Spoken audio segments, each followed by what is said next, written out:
Welcome everyone to this Let's Play of Kerbal Space Program First Contract. This is episode 15 and there have been some changes at Kerbal Space Centre. Now the most obvious of these is they have now put some handy markers for us to find out where we have left all our debris. Now that is particularly important because they've also been doing some surveying and discovered that the usually indestructible concrete that they have been building KSC from is not as indestructible as it first appeared. And if any of this debris were to fall on any of these buildings, the insurers aren't going to pay out because these buildings may get destroyed. So that could be a problem and something we need to bear in mind. Now something else we need to bear in mind is there is a new administration facility built on site which is going to do all our paperwork for us. Yeah, if only. So let's hop over to the administration building and see how it can help us out. See you there. So here we are in the administration building and Jean has recruited 4 new staff for us to assist us in our space program. They are Mortimer, Linus, Walt and Gus. Now Mortimer is concentrating on helping us raise finance, whereas Linus, the research administrator, will help us increase our accumulated science. Now, of course, you always need to improve your public relations, so Jean has employed Walt to help us with that, although I'm not entirely sure that a hazmat suit is really going to improve public relations. On the other hand, good old Gus is there with his hard hat to help us out with day-to-day operations, saving money and time with how our space program runs on a day-to-day basis. Now they have all developed a series of strategies, 2 strategies each from which we can choose.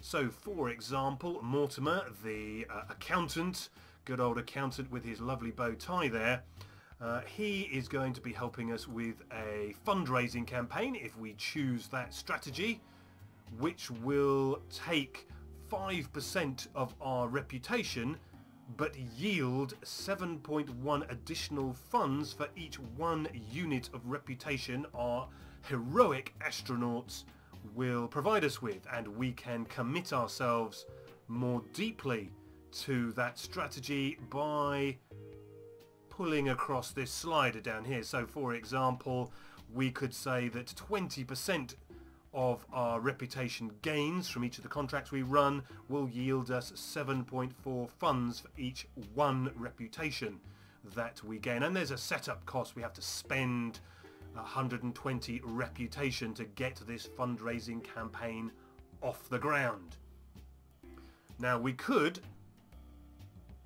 instead license our technology to outside organisation, and that would mean that we would lose some of the science gains, but we would get some funds incoming.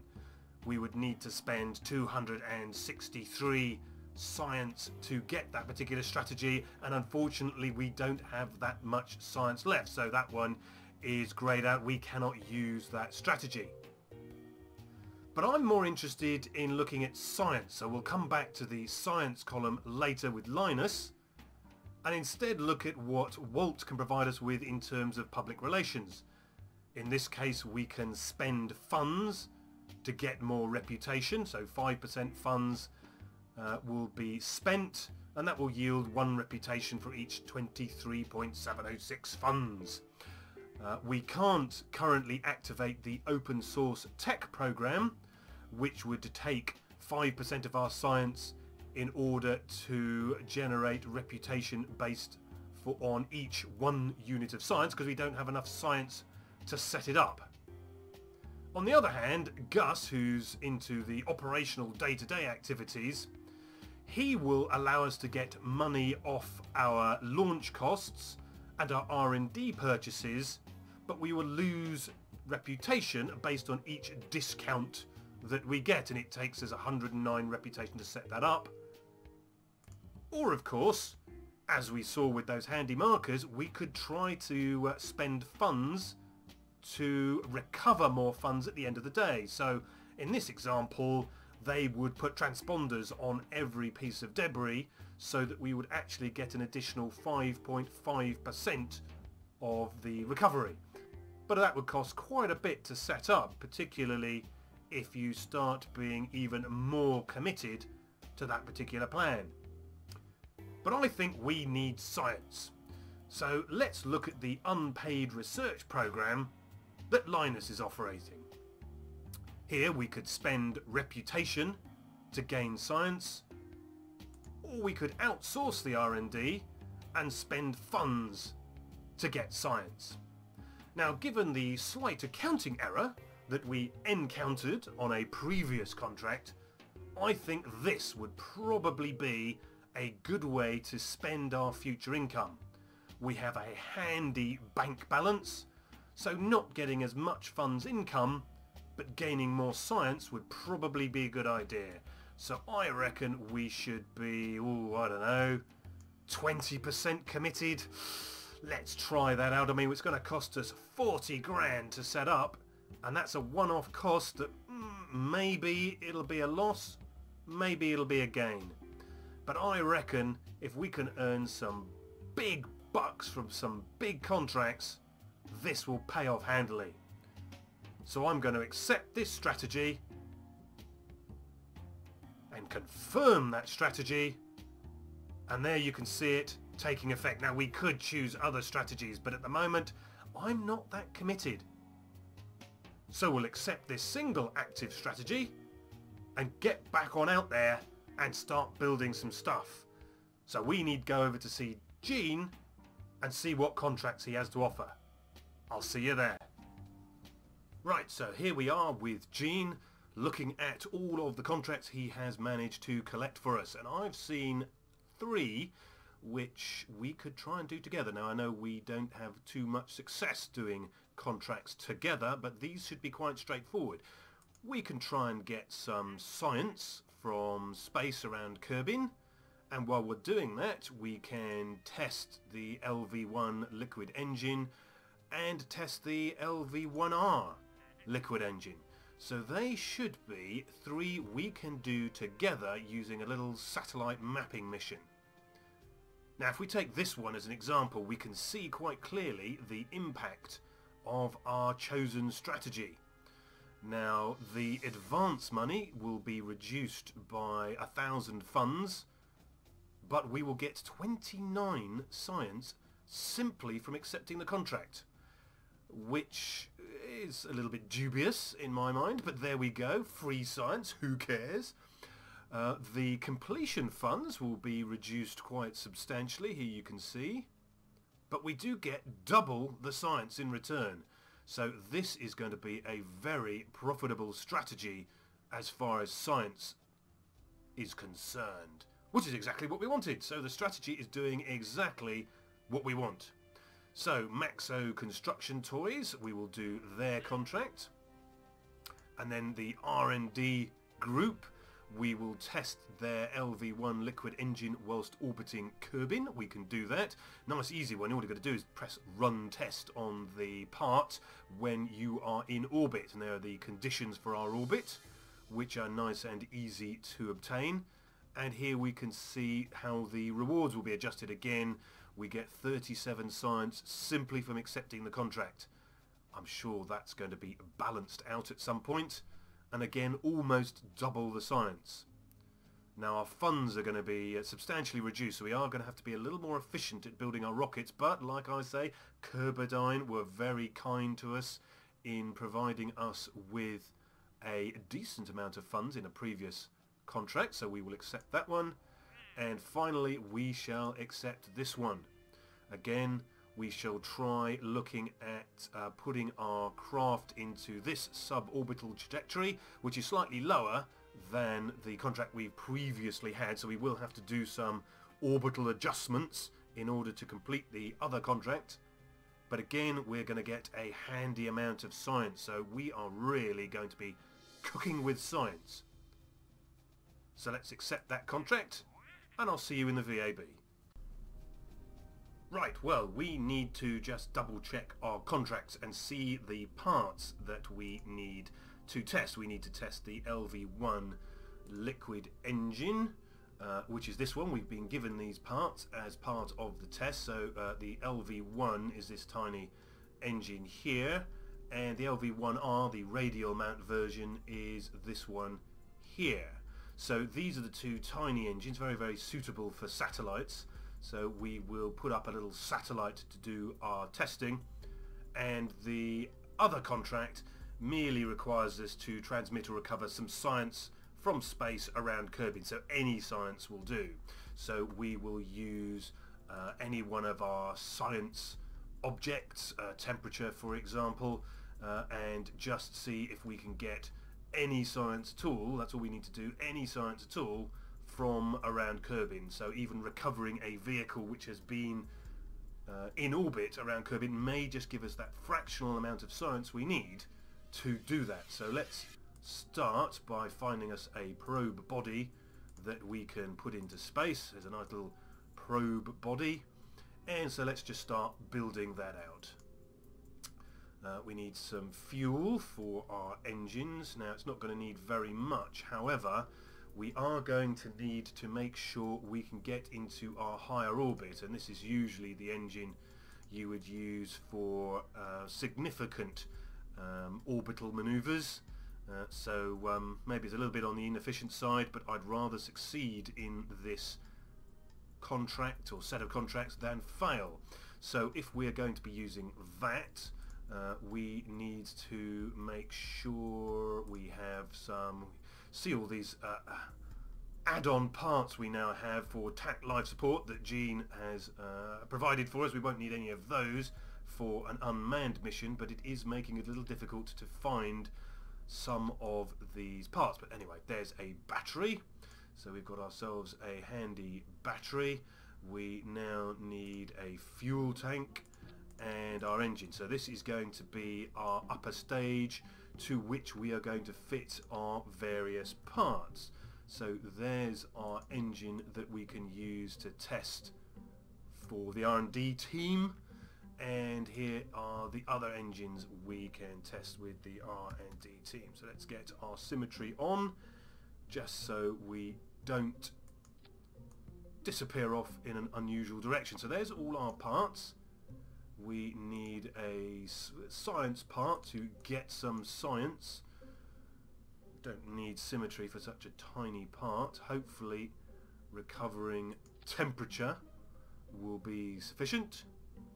And then we just need to get this thing back down so we can recover some science, because that would be another handy way of just getting a little bit more science. So let's get 2 parachutes. Since we've used this top node to fit the engine, we can't put the single top parachute on. That looks okay. I think we should be fine with that. I think just in case we find ourselves in the middle of nowhere, on the dark side of the planet, let's get ourselves a couple of solar panels, just so we can pick up a little bit of charge should we need to. So I think that should do. We've got our LV1 liquid engine, we've got our LV1R liquid engines. We'll sort out the staging in a minute, and we should be able to get some science from around Kerbal. So the only thing we need is our handy, here we go, our handy Kerbal engineering system, just to help us get around. Again, we only need one of those. So we've already got 2,200 delta V in this alone, which will be perfect for doing all our orbital maneuvers. Now, let's build out the launch stage. Now, the launch stage is going to need, well, about 3,000 delta V, because we've got plenty of delta V in this upper stage, considering the tiny payload we have. So let us, where are we going? We're going back to pods? No, we're not going back to pods, we're going back to propulsion. Let us get ourselves our sort of standard central stage. So 4,700. That's pretty close. That's going to be pretty close, and we have way enough thrust to weight ratio, so we could almost be there. I'm just a tad not convinced we have quite enough fuel. We've probably got loads of fuel, but let's just stick in another mini tank in here. Oop, move that out of the way. And that should be plenty. 5,300. If that's not enough, I need to be shot. You can hear the gun going off right now, can't you? Oh, no, wrong. Let's get some launch stabilizers for putting this on the platform. There we go. 2 should be plenty. We shall, because this is quite a small craft, we've got a small probe on the top. Let's put some of these wings on for this light craft to do a little bit of steering. We have got the vectoring engine, so it's probably not entirely necessary. Let's just bring this down nearer the platform. Excellent. So this is Test Toys Mark 1. Since that's the main science experiment we're going to do, we call this the Test Toys Mark 1. Let's save that, and let's now just double check we've got our staging. Well, this first stage has worked okay. Then we've got our second stage, the engine stage in here. So which engine stage is that? So we want this engine, which is this one here. Then we really want all of these into different stages so we can trigger them as necessary. So we're probably going to be doing that one first. So let's just swap these two round. And then obviously parachutes when we're back on the way down. So let's recap. We have to test our LV1R, these are these two, when we're on a suborbital trajectory, so before we've circularized. So as long as we get up to say 75 kilometers or thereabouts, we then test these engines by firing them through the staging process. So we will fire those. We'll have to yeah, we could fire those as part of raising our apoaps, can't we? Yeah, okay, so we understand how we're going to do that. And then finally, when we are at about, let's say, 90 kilometers, we then need to test this engine up the top here by running run tests. So we're going to be circularized because we're going to be in orbit. We're going to be at about 90 kilometers. And once we've done that, we can collect some science using our thermometer, and then we're going to recover our craft, which gets us a second chance to collect some science. So I think we're ready to go. Let's just double check we've saved that, and I'll see you out on the launch pad. Right, we have the Test Toys Mark 1 on the launch pad. Let's get the SAS on, let's throttle up, and let's just get our list of contracts up. Our first target is an altitude of about 90 kilometers for this contract, and, well, here we go, just over 70 for this one. So we'll aim for sort of 72, 73 kilometers for a suborbital trajectory, then we'll test this engine. So we are throttled up, we are SAS on. Let's get ourselves into the sky. So as we were saying, this is the first engine, or first pair of engines, because we've got a pair of those engines on, one on either side for symmetry and aerodynamic drag purposes. Probably so tiny they don't really affect the drag, but best to be safe than sorry. We've seen how that can turn out before. So a suborbital trajectory of about 72, 73, somewhere in the middle here, will be just fine. So we'll test these engines at that point, so that's this pair, and we'll use that as an opportunity to boost our altitude up to about 90 something, where we will circularize. Once circularized, we will test this engine just with the run test button, and then we can recover some scientific data. So I reckon we're going to be doing just fine. Let's just reduce our throttle a bit to save a little bit of fuel because we're doing just fine on the speed. Let's lean ourselves over, fighting it a bit. And you see our prograde marker is starting to follow us over, and when it does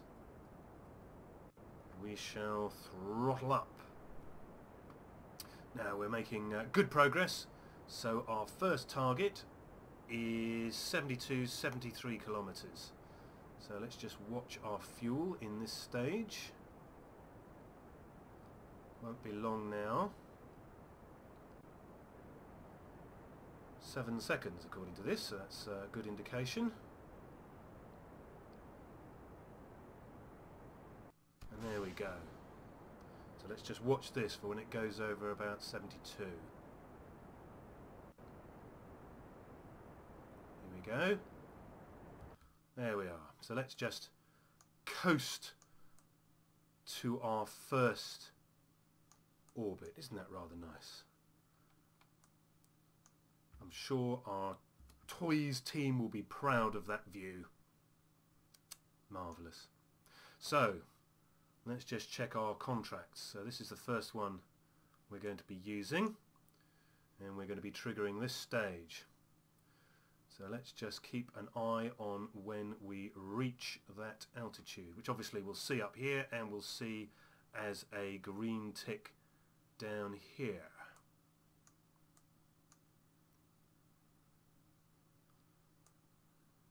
Lovely.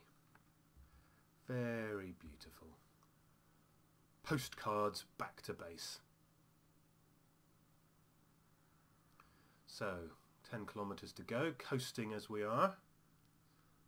Plenty of fuel for the rest of our manoeuvres, which is good to know.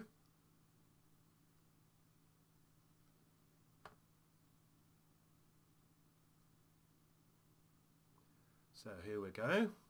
Just need to get over 7,200 and then we will raise our apoapse to our second target altitude. There we are, we're in space. We have successfully tested that by staging, and now let's keep an eye on this. We need to get to about 90 for our apoapsis for our second experiment. So there we are, we're over the 87, 91, there we go. So let us set up for circularization. Let's focus on curbing to make it a little bit easier. Let's get ourselves a maneuver node. How far is that? 55, a little bit more. Here it goes. There we are. 90 and 93. Perfect. Let's get ourselves aligned. 1000 delta V, which is a 30-second burst. We're all lined up and ready to go. So 30-second burst. So we'll go on the 15 seconds. You see we've got 40 now.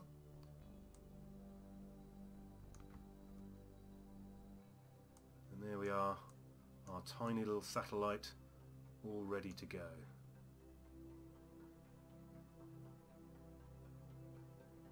Now we've got 1000 delta V to get, and we've got plenty. We've got 1600, so we'll have plenty to get ourselves back down, which will always be helpful. And there we go. Let's throttle up. And let's just watch as our orbit expands. Perfect. Get ready to kill the engines. Not literally, of course.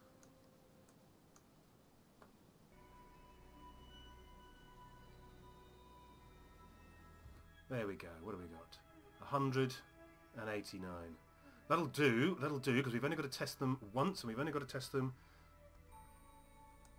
now. We are in our green zone, so let us right click on the engine and run test. Excellent. All sorted. We have 2 green ticks. Let's shut down the engine because running the test automatically activates it, so let's shut it down. We don't need that engine anymore. Let us collect some science by logging the temperature. There we go. We have 8 science. Any science at all would have been sufficient, although apparently the thermometer is busy right now. If you'd like to request a temperature reading, please leave your number after the tone. Right, okay. But let's keep that data. So, we are now all sorted. So all we have to do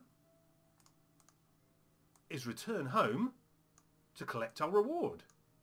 So I will see you a little bit later. Well, here we are, plummeting back towards the Space Centre. Hopefully, as we highlighted at the beginning, we are not going to hit the Space Centre. The construction techniques used by the builders weren't as indestructible as they promised, which could prove a problem if, like I say, we were to hit it with anything going at orbital speeds.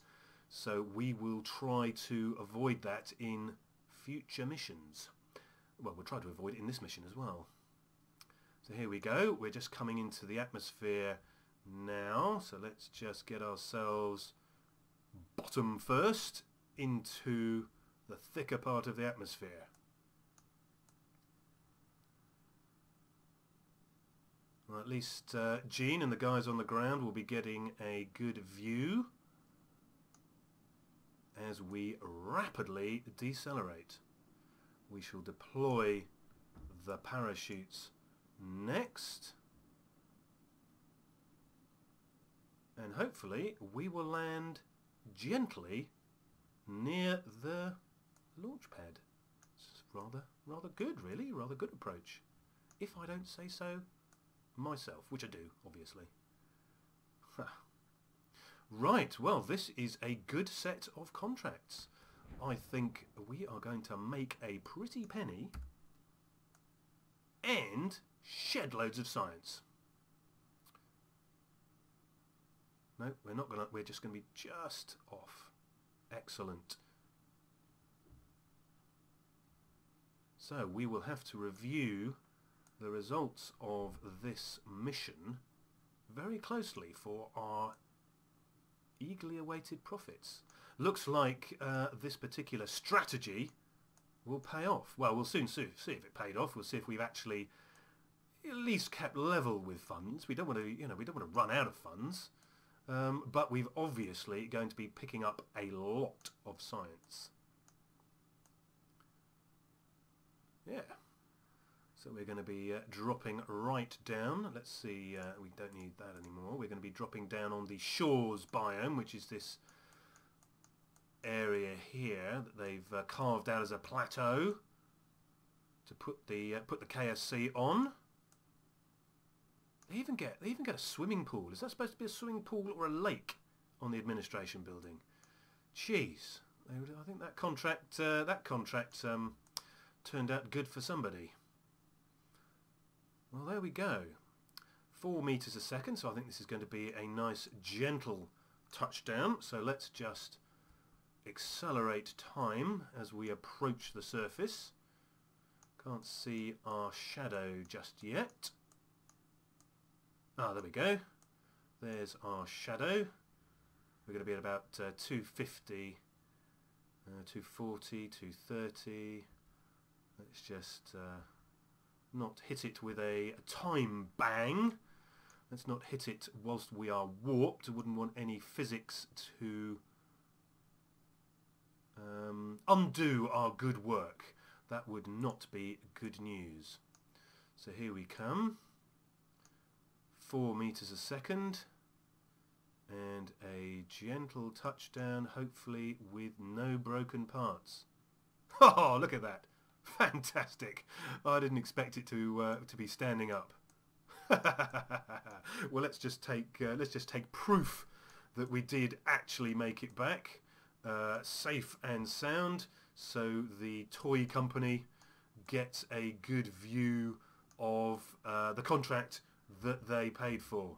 Excellent. So let's recover this vessel and see what kind of science and funds that we actually recovered as part of the mission as a whole. So in terms of science, there's our 8 science from the temperature scan, and poo. Well, good thing we didn't rely on recovering the vessel that had been in Kerbal orbit for the science, because we didn't get any. But we got a total of 8 science, so that will help with that contract. We recovered all of these funds. So we recovered a good 6,000 funds in total from the recovered parts, and obviously we recovered no crew. So to recap our various contracts, we got 18,000 funds in total. We got, what's that, 300, I don't know, loads, 340, 350 science, 150 reputation from the science around Kerbin. Then we got 3,000 funds. We got 600 science. Oh wait, we got swimming in science. Blooming great. Just forget getting loads. This is too good to be true. So we got what's that? 38,000, 37,000 funds. 900 science, 400 400 reputation. Can't remember my words. 400 reputation. Oh, I'm so excited. This strategy has turned out to be marvellous. So let's go to the science building, and now we can spend some of our 1,153 science. So let's look at this set of science. We need 160 science for each of these items, so we're going to be able to get 7 or 8 of them. I mean, this strategy is working out brilliantly. So I think we've got the heavier rocketry with the giant mainsail, the giant liquid fuel booster, and the giant fuel tank. Now this one I'm really looking forward to, because this contains Clampotron docking ports along with a large number of other structural parts and parts that are from the MKS, OKS orbital space station pack, which will be great if only they are expensive. And we also have some CAS parts, some Kerbal attachment system parts as well. So we're really starting to get into the meat of larger rockets. We have actuators, which includes the advanced grabbing unit for asteroid grabbing. Then we have some of my not so favourite parts, my parts for space planes. So we have aerodynamic parts, wing parts, body parts, fuselages and so on. We have specialised control parts, which includes the large SAS module, the lander can, the larger command pod, small monopropellant tank, side radial monopropellant tank, grabbing unit, the anchor for CAS. That could be quite fun to use, particularly if we're going to be using sky cranes. Precision engineering. Oh look, we've just earned ourselves our liquid engine along with the small RCS fuel tank and the small decoupler. I'm just so excited, it's like Christmas. Then here we go, we have advanced electrics. We will get the protractor, which will help us with launches to other planets. We get a larger range of photovoltaic solar panels, a rechargeable battery. Those could all be good again for probes and craft to other planets. Advanced exploration. The sensor from ScanSat, that could be useful for mapping out landing sites. And we get ladders, mobility enhancers. Ladders, yes. Great for getting in and out of pods. But they could definitely be useful, because my EVA pack control isn't great. And we get another press mat barometer, more science equipment. Science equipment is always good. And finally, We have some heavy-duty landing struts and larger high-altitude parachutes. Well, we are spoilt for choice. Well, obviously, I am going to go for the specialised construction because I definitely want docking ports, because that will make spacecraft and landing craft much easier to use, so we will have that one. Then actuators, well, the MKS parts, we're probably not going to use them immediately, so we probably won't use those. I'm not amazingly keen on spaceplane parts, but we've got so much science, we'll probably be able to get them. Then we have this utility, specialised control.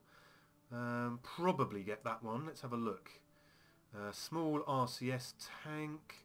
Which one are we going to get first? We'll get this one, solar panels, because we want batteries and solar panels. Definitely get that. I definitely want more science, and definitely want more ladders.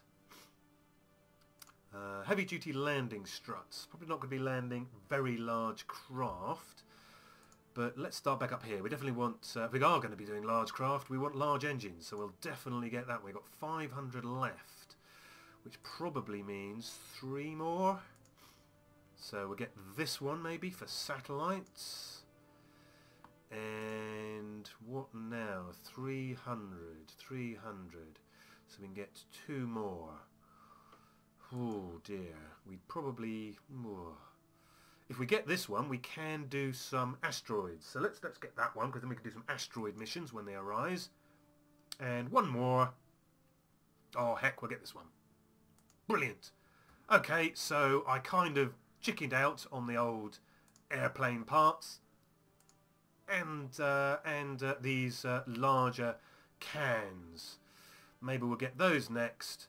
And finally, the aeroplane parts. But just look at the funds.